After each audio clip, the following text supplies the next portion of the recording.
put off by every woman I've encountered in the last 5 months. "Do you need help getting home?" I ask, trying to move this awkward situation along. Just in case she has the wrong idea, I clarify. "I can get you an Uber or a cab, whatever's easier." Her face changes then. Her smile reaches her eyes and she looks relieved, maybe even grateful for my kindness. I rub the front of my neck, up along the stubble beneath my chin I haven't shaved in a few days. I'm about to tack on "forget I asked" when she finally speaks up. "That would be great, actually. Thanks.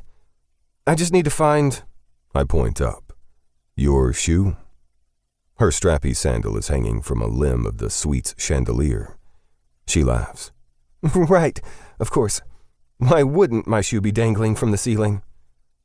She moves around the couch to try to get it, but seeing as I'm the professional basketball player here, with the height to prove it, I take it upon myself to reach up and grab it before handing it down to her. Her cheeks heat with new color and she tucks her dark hair behind one of her ears. "Thank you." I nod and walk away, giving her space to finish collecting her things.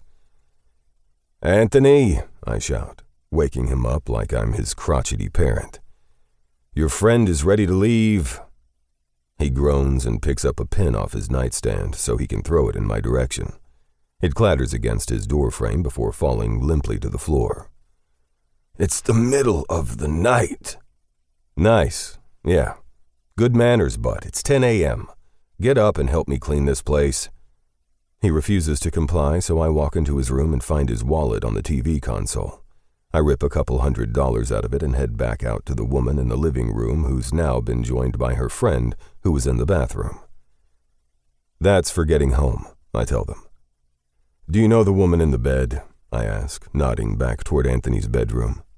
Before they can answer, the woman in question scurries past me, clutching her purse and shoes to her chest. At least they don't seem like they're going to linger. They're already starting to head for the door. "Hey, come on, ladies," Anthony protests. "We have all morning." "Don't listen to him," I argue.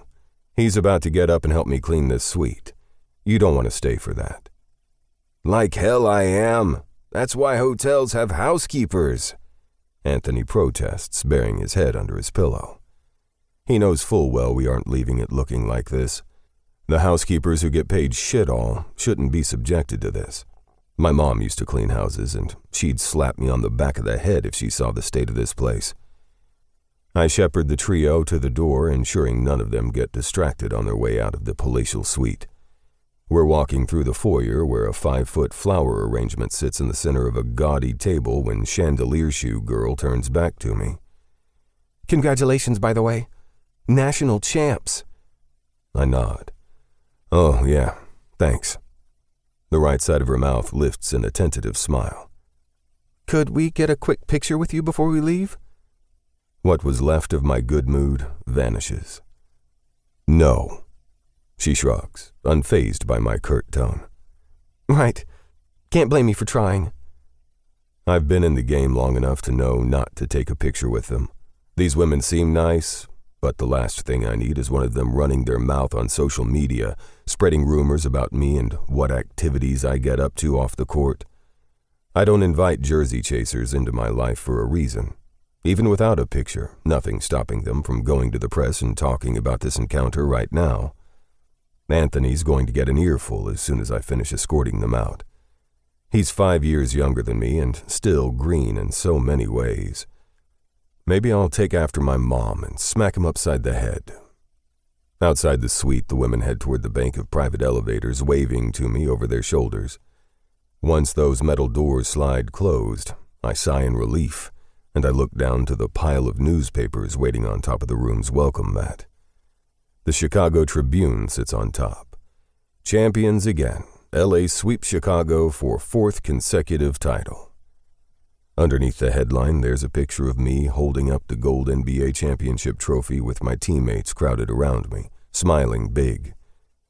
Beside that photo is another image of me just as my 3-point shot swooshed through the net in the last second of the 4th quarter, clinching the game for Los Angeles. "I'm up now," Anthony says with a